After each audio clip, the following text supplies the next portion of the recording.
10월 달에 하나님의 주시는 그 풍성함을 누림에 있어서 또 중요한 것은 우리 복음에 대한 열정을 회복하는 것입니다.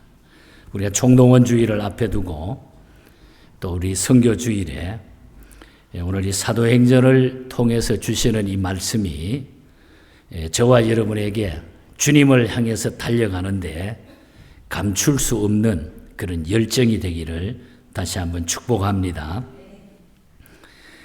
예수님께서 제자 베드로를 부르실 때에 마가복음 1장 17절에 보면은 나를 따라오라 내가 너희로 사람을 낚는 어부가 되게 하리라. 제자를 불러서 처음에 부탁하는 것이 내가 너희로 사람을 낚는 어부가 되게 하리라.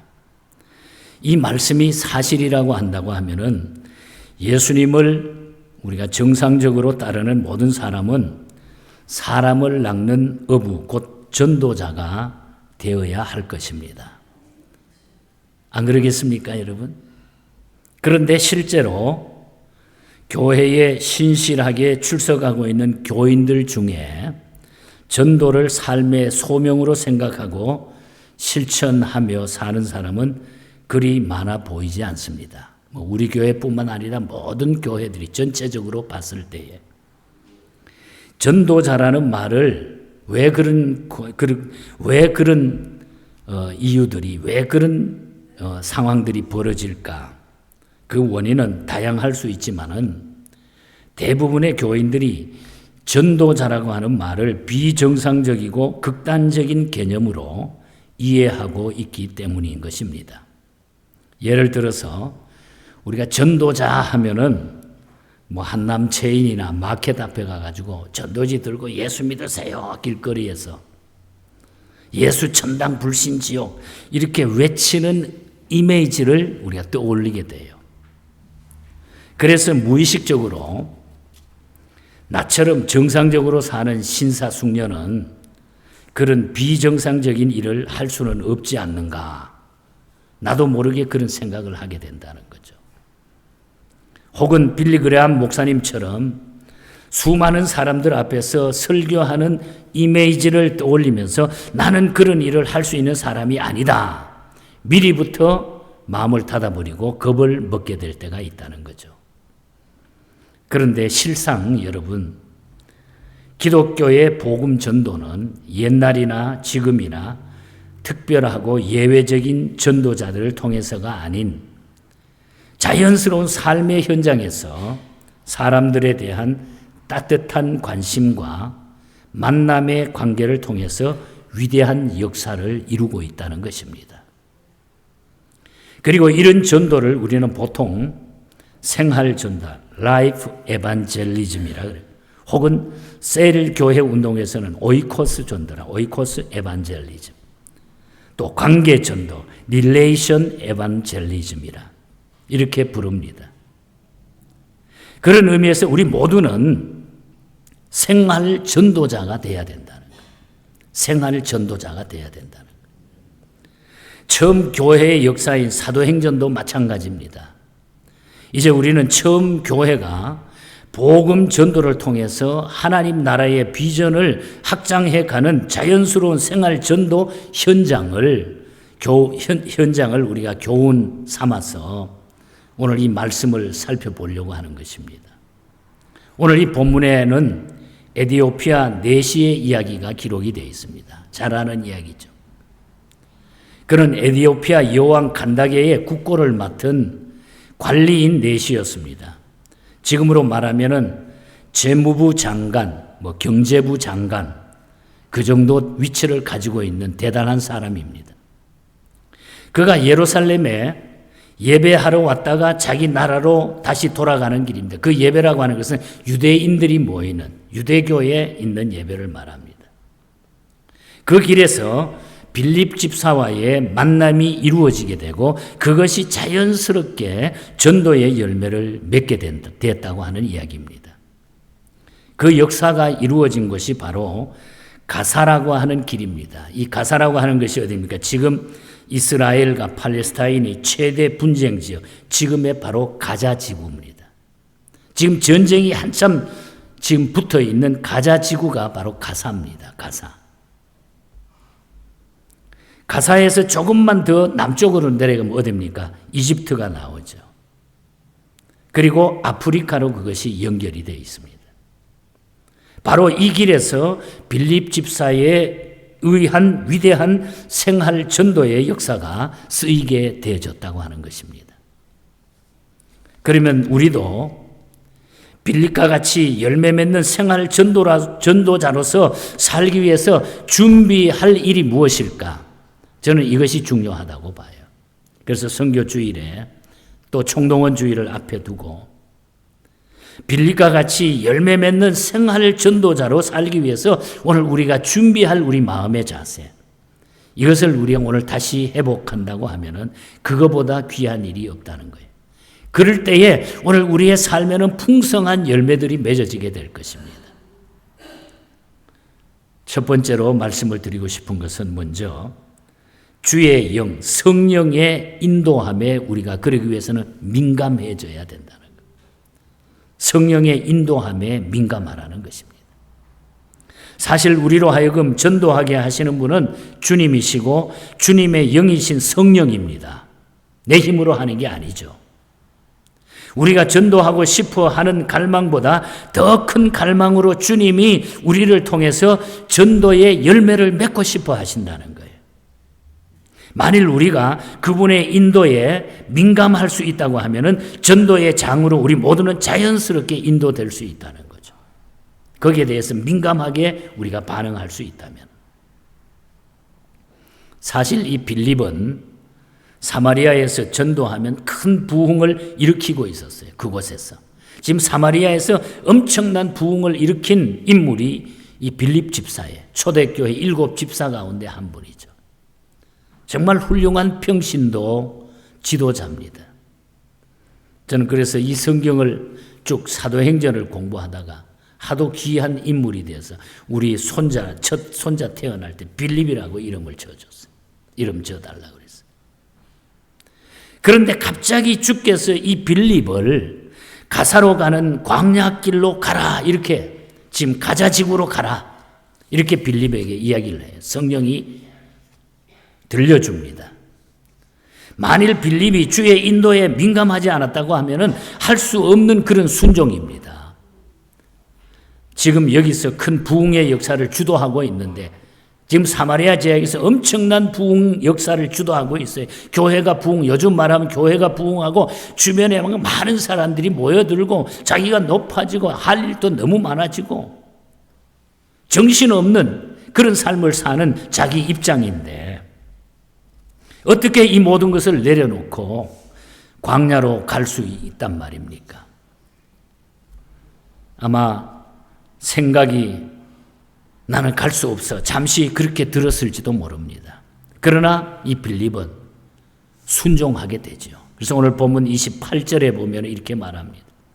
주의 사자가 빌립에게 말하여 이르되 일어나서 남쪽으로 향하여 예루살렘에서 가사로 내려가는 길까지 가라 하니 그 길은 광야라. 지금 예루살렘이 쭉 위에 있으니까 거기에서 가자 지구는 쭉 내려갑니다. 그래서 그 길로 그대로 따라서 순종하면서 내려갑니다. 그 길이 광야였다. 그리고 29절에 보면은 성령이 빌립더러 이르시되 이 수레로 가까이 나가라 하시거늘 수레를 타고 가는 에디오피아 네시가 타고 가는 수레, 그 병거로 가까이 접근하라고 하는 그런 얘기. 가까이 가라는 거예요. 이것이 바로 빌립의 민감성입니다. 주의 인도하심을 알아차린 민감성이죠. 하나님이 원하는 것이 무엇인가? 성령이 나에게 지금 역사하셔서 이야기하는 것이 무엇인가? 거기에 대해서 아주 민감하게 반응을 하고 있는 겁니다. 중요한 얘기예요, 여러분. 이런 주의 영의 인도하심에 대해 민감했던 그였기 때문에 전도의 장으로 인도되고 전도의 명예에 순종할 수 있는 집사가 됐다고 하는 것입니다. 사실 우리는 어떤 데 그러죠. 곁을 지나가는 사람을 보면서 만나는 사람에게 예수님과 교회에 대해 한번 얘기해 볼까라는 생각을 해봤을 거예요. 내가 한번 얘기해 볼까. 그런 생각이 들 때가 있잖아요. 누구 만났을 때. 그런데 그런 마음이 주님의 음성, 성령의 음성이라고 여러분은 생각해 본 적이 있습니까? 내가 저 사람에게 한번 이 총동원 주일인데 한번 내가 얘기해 볼까? 그런 생각이 드는 그 자체를 여러분은 성령의 음성이라고 생각해 본 적이 있느냐 이 말이에요. 그저 생각에 그치고 실천하지 못했다고 하면은 성령의 감동이 소멸되었기 때문인 것입니다. 그렇게 생각이 드는데도 불구하고 데살로니가전서 5장 19절에 이런 말씀이 나옵니다. 성령을 소멸하지 말며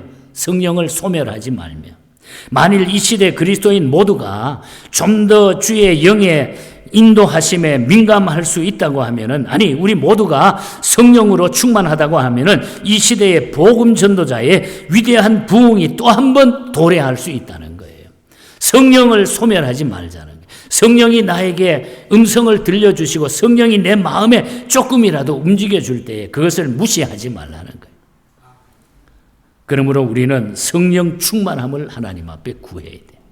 성령 충만함은 우리가 기도해야 돼요. 그때 성령께서 우리의 모든 것을 인도해 주시고 만족함을 주신다는 거죠. 더 이상 성령의 감화, 성령의 감동을 소멸하지 말라는 것입니다.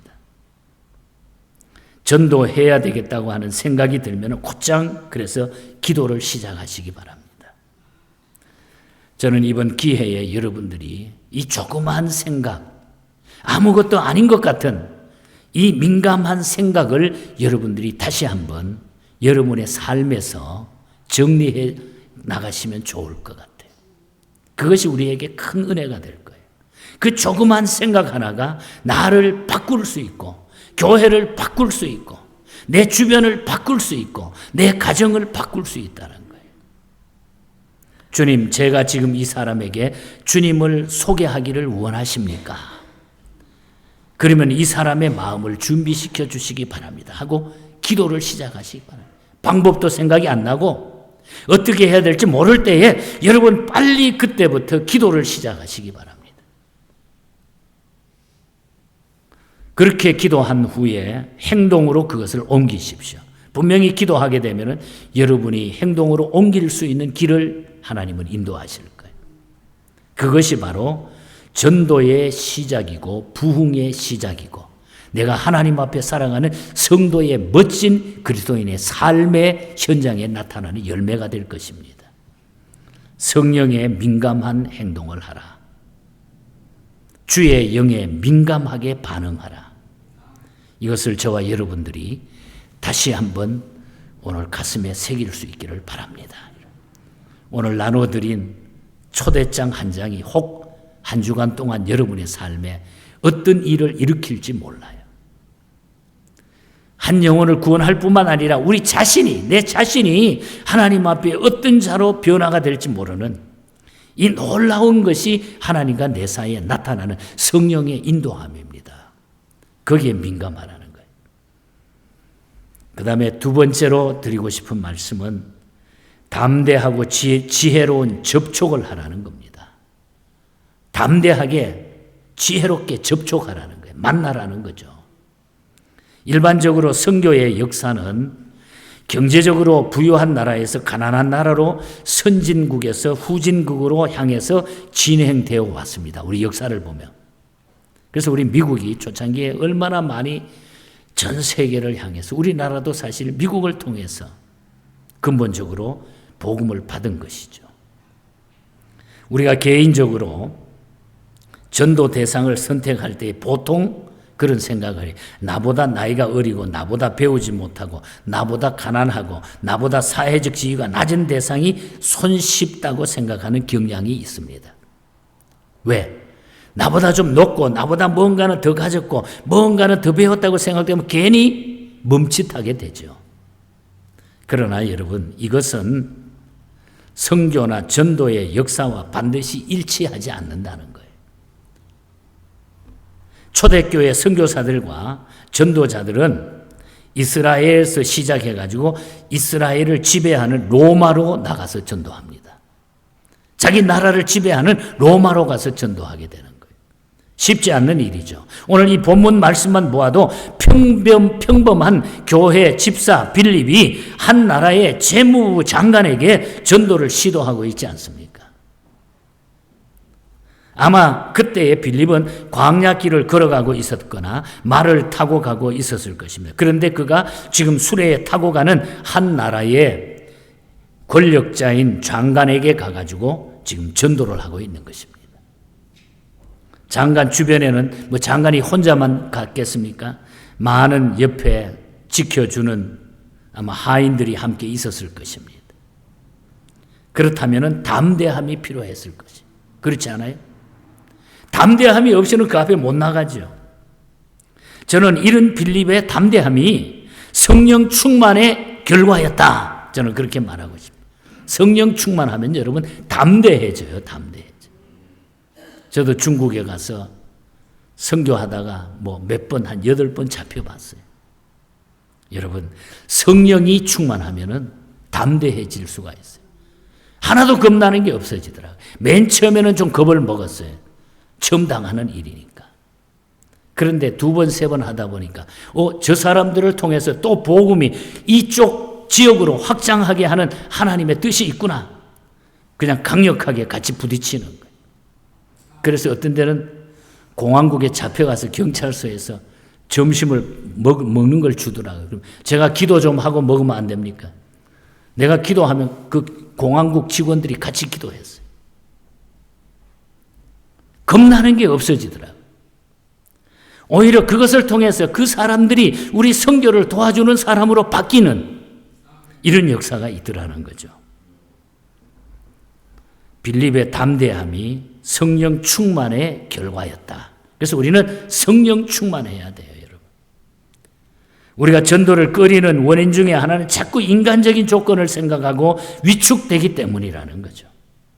그런데 우리가 성령 충만하면 이런 약한 마음이 사라지고 담대하게 된다. 담대하게 된다. 그래서 사도행전 4장 31절에 보면은 초대교회 성도들의 모습이 나오죠. 빌기를 다하며 모인 곳이 진동하더니 무리가 다 성령 충만하여 담대히 하나님의 말씀을 전하니라. 담대히. 성령 충만하니까 그 무리들이 담대히 나가서 말씀을 전하더라. 그렇습니다, 여러분. 초대교회 사람들은 기도했고 성령 충만했고 그 결과 담대한 전도를 할 수 있었다는 것입니다. 여기서 담대함은 무례함으로 오해해서는 안 됩니다. 우리의 전도는 담대하면서도 지혜로운 접근이 반드시 필요하다는 거죠. 그동안 얼마나 많은 그리스도인들이 무례함으로 복음의 영광을 가리었는지 생각해 보시기 바랍니다. 우리는 빌립이 보여주는 전도의 모범에 주목을 해야 됩니다. 에디오피아 장관이 수레를 타고 가면서 지금 이사야의 글을 지금 읽고 있습니다. 그때 아마 성령께서 그의 마음에 진리를 생각하게 하는 마음을 준비시키고 계셨다는 거죠. 그가 예루살렘에 예배하러 왔다가 돌아가는 길인 것만 보아도 유대교 신앙을 받아들인 사람인 것을 알 수가 있어요. 유대교 사람. 그러니까 어떻게 보면은 더 어려운 전도가 되는 거예요. 유대교에 심취되어 있었기 때문에. 그러나 아직 그는 그리스도인은 아니었어요. 성경은 조금 알고 있었지 모르지만 그래서 이해가 안 되니까 지금 이사야서를 읽고 있는 겁니다. 이때 빌립이 그에게 접근하면서 대화를 열기 시작을 합니다. 읽고 계신 것이 잘 이해가 되시나요? 여러분, 책을 읽고 있는 사람과의 가장 자연스러운 대화는 그 책의 주제에 대한 이야기일 것입니다. 이렇게 하여 빌립은 이사야가 예언한 메시아의 이야기로 자연스럽게 말을 시작하면서 에디오피아 내시에게 복음을 제시하게 됩니다. 예수님은 제자들을 둘씩 짝지어 전도하라고 내보내시면서 일어난 상황에 대해서는 두려워하지 말라 그런 말을 해요. 너희들이 나가서 전도할 때 절대 두려워하지 말라. 이어서 뭐라 그럽니까? 두려워하지 말고 뱀같이 지혜롭게 전도할 것을 부탁했습니다. 두려움과 지혜, 담대함과 지혜를 동시에 주문해 하셨죠. 예수님께서는. 우리가 담대한데 지혜롭지 못하다고 하면 우리의 무례함 때문에 사람들의 마음의 문을 닫게 되는 거예요. 어떤 데는 내가 열심은 있는데 지혜롭지 못해가지고 오히려 방해를 놓는, 문을 닫는 이런 경우가 있다는 거예요. 반대로 지혜로운데 담대함이 없다고 하면은 우리는 전도를 생각하고 입도 열지 못하는 비겁자가 되게 될 것입니다. 그래서 모든 시대의 그리스도인들은 담대함과 지혜로움으로 전도를 할 준비가 꼭 필요하다는 거예요. 담대함과 지혜. 그리고 이런 담대함과 지혜 또한 성령 충만의 결과임을 우리가 잊지 말아요. 그래서 우리가 하나님 앞에 기도하고 성령 충만하면은 이 모든 것은 하나님이 주신다는 거죠. 사람의 마음은요, 다 똑같아요. 약해. 그래서 성령이 충만해서 하나님이 주신 지혜로 부딪히면요, 그 사람을 어떤 방법으로든 하나님은 변화시키거나 안 그러면 굴복하게 만들어줘요. 저는 그걸 확실해요, 여러분. 그래서 우리 신앙의 선배들은 복음 앞에서 생명을 내놓고 순교도 했던 것입니다. 우리의 마음에 이런 복음에 대한 열정, 성령 충만함, 이 지혜, 이것이 내 삶을 가장 윤택게 하는 것이고 또 내 삶에 힘있게 하는 것이고 내 삶에 능력을 더해주는 삶이 된다는 겁니다. 이 풍성함이 여러분들에게 함께 하시기를 축복합니다. 여러분. 끝으로 한 가지 더 말씀을 드릴 것은 말씀으로 복음을 증언할 준비를 해야 돼요. 말씀을 가지고 우리가 증언할 수 있는 준비를 항상 우리가 해야 된다는. 그게 없으면 껍데기와 같은 거죠. 오늘 35절에 보면은 빌립이 입을 열어 이 글에서 시작하여 예수를 가르쳐 복음을 전하니.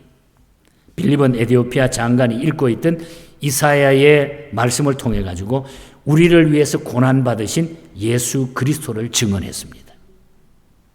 만일 빌립이 모든 종교 사이에 평화와 간용만을 강조하면서 공격적인 전도를 비판하는 종교다원주의였다고 하면은 그는 여호와 하나님을 믿고 예루살렘까지 왕래하려 예배하러 온 에디오피아 장관에게 전도할 필요를 느끼지 못했을 거예요.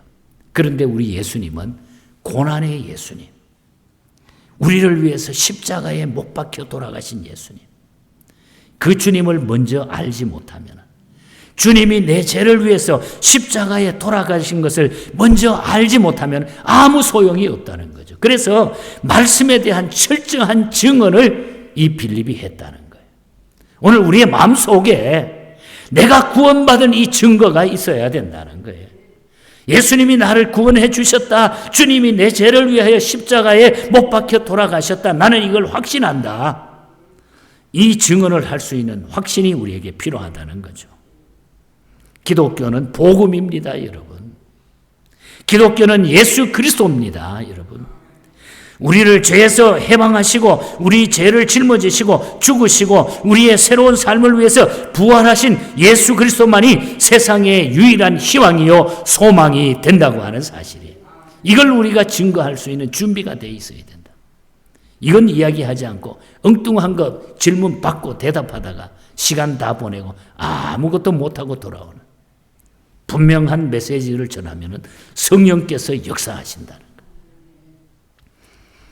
그를 만날 때까지 사람들은 진정한 죄사함의 기쁨도 구원의 기쁨도 누릴 수가 없습니다. 예수님을 만나게 만들어야 돼요. 여러분, 그러다가 보면요, 나도 모르게 힘이 얼마나 나는지 몰라요. 전도를 해보면. 여러분, 그 북한 사람들, 중국 사람들 초창기에 제가 1992년부터 중국을 다녔는데 그때는 한국하고 수교도 안 됐으니까 홍콩으로 돌아가면서 들어가면은 한번 걸리면요, 뻘건 완장 들은 사람들 뻘건 거 두르고, 그 한국에서 우리 학교 수업 시간에 방공 시간에 배운 거 있잖아요. 그 공산당들, 이 사람들이 한 여러 명 쫙 들어닥치는데 막 머리끝이 팍 쓰더라고요. 나 이제 죽었구나 말이에요. 잡혀서. 그런데 기도하고 확신을 갖게 되니까 아무것도 안 겁니다. 두려움이 없어요. 오히려 불쌍히 여기는 마음이 생기더라고요. 여러분, 우리가 이 복음이라고 하는 것은 다이너마이트와 같은 능력이 있어요. 핵폭탄보다도 더 힘센 것이 복음입니다, 여러분. 이것이 바로 기독교 복음이에요. 그래서 우리는 복음을 전해야 됩니다. 그래서 전도해야 됩니다. 선교해야 됩니다. 물론 선교나 전도의 방법이 좀 지혜로울 필요가 있는 건데 중요한 것은 이 복음에 대한 확신을 우리가 가져야 된다는 거예요. 우리는 전도나 선교를 포기해서는 안 됩니다. 그것은 우리의 존재 이유를 포기하는 것하고 똑같은 거예요. 중국이 어렵고 현실이 어렵고 어려울수록 우리는 더 포기하지 말아야 돼요. 이걸 포기하면 내 존재를 포기해버리는 거예요. 저는 어려울 때 그 기도를 했어요. 그래서 팬데믹을 보내면서 하나님 언제까지 이렇게 가시렵니까? 열리기 시작하는 거예요. 문제는 우리가 복음을 전할 준비가 되어 있느냐, 이것이 중요하다는 거예요. 전도의 방법은 다양할 수 있습니다. 그러나 우리는 적어도 기독교의 기본인 복음을 언제나 어디서나 누구를 만나도 내가 설명할 수 있는 정도로 내가 준비되어 있어야 돼요. 확신을 가져라는 거예요. 그러기 위해서 우리는 훈련도 받아야 되고 기도도 해야 하고 스스로 우리는 내 자신을 하나님과의 관계 속에 돈독하게 해야 된다는 겁니다. 하나님께서는 사마리아에서 큰 부흥을 일으켰던 빌립을 이 가자지구 가사로 가는 강약길로 인도하셨습니다. 그 이유는 에티오피아 장관을 전도하기 위해서였습니다. 이처럼 하나님은 한 사람 한 사람을 주목하고 인도하시는 분입니다. 그러나 여기서 더 나아가 하나님 나라의 좀 더 크고 넓은 비전의 지평선을 우리가 바라봐야 돼요. 전도할 때 거기에 멈출 것이 아니라 그 다음 단계를 우리가 한번 생각하면요, 우리에게는 엄청난 복이 돼요. 희망이 돼요. 어떤 의미에서 이 에티오피아 장관은 신약 시대의 최초의 아프리카 그리스도인이 되는 거예요. 얼마나 이 놀라운 일입니까? 아프리카의 최초의 그리스도인이 되는 거예요. 내시가. 빌립은 에티오피아 장관에게 세례를 베풀게 됩니다. 그 자리에서 복음을 받아들이니까 세례를 베푸는 거예요. 에티오피아 장관은 기쁜 마음으로 세례 받고 고국으로 돌아갔습니다. 그는 가슴에 품은 복음으로 백성들에게 그 복음을 전했을 것입니다. 39절 말씀입니다. 둘이 물에서 올라올새 주의 영이 빌립을 끌어간지라 내시는 기쁘게 길을 가므로 그를 다시 보지 못하니라. 그 당시 에티오피아는 현재의 수단 지역을 포함해가지고 아프리카의 매우 강대한 지역이었습니다. 매우 강대한 아프리카 지역입니다. 이 전도의 에피소드는 여기서 막을 내리지만은 에티오피아로 돌아간 한 사람을 통해 가지고 아프리카의 복음화의 새 지평이 열리게 된 거예요. 그래서 에티오피아라고 나라는 나라가 완전히 복음화된 나라가 돼버렸잖아요. 놀라운 일이에요, 여러분. 저는 이번에 중국에 저 남쪽 베트남 옆에 곤명이라고 하는 도시를 방문합니다. 거기는 58개의 소수 민족들이 여러 군데서 모여 살아요. 그 가운데 묘족이라고 하는 분들이. 묘족은 아주 키도 요만한 사람들. 탄압을 받아가지고 산 꼭대기에 저 높은 지역에 올라가서 살아요. 그 차마고도라고 하는, 여러분 아마 많은 걸 봤죠. 차마고도. 그런 길처럼 그냥 쭉 높은 데 가서 올라가서. 그리고 예수 믿는 것 때문에 핍박을 받으면서, 그게 너무 높은 데가 산 위에니까요. 밑에서 너무 높으니까 올라가지를 못해 사람들이. 중간 오다 포기하고 간대요. 그래서 지금도 안 내려와요, 이 사람들은 잘. 이 사람들에게 전도가 돼가지고 그 묘족 가운데 양충강이라고 하는 형제가 있어요. 몇 년 전에 결혼을 시켰어요. 한국말도 잘해요, 이 친구들은. 훈련을 시켜가지고. 신학교를 졸업시키고. 이제 그동안 우리가 들어가지 못해서 어떠할까 염려했는데 이제 세례식도 해야 되고 많은 일을 해야 되는데 목사 안수를 받지를 못한 거예요. 저는 이 한 영혼을 붙들고 지금 수개월 기도하면서 이번 11월에 목사 안수식 하러 가요. 우리 김중철 장로님은 이 목사 안수 받는 이 아이, 이 형제의 가운을 먼저 준비해 주셨어요. 벌써 목사 가운을. 제가 설명을 드렸었습니다. 우리가 한 영혼이 어쩌면 그 지역에 놀라운 하나님의 역사를 만드실 것이라고 저는 확신합니다, 여러분. 내가 전도한 그 사람, 내가 이끈 그 한 영혼을 통해서 하나님은 놀라운 역사를 감당할 거예요. 아프리카가 변했어요. 한 나라가 기독교 국가가 되었어요. 복음은 감출 수 없습니다, 여러분. 복음은 우리가 재채기가 나오면 그 재채기를 못 멈추잖아요. 하는데 복음은 재채기처럼 감출 수 없는 것이 복음이에요. 전해야 합니다, 여러분.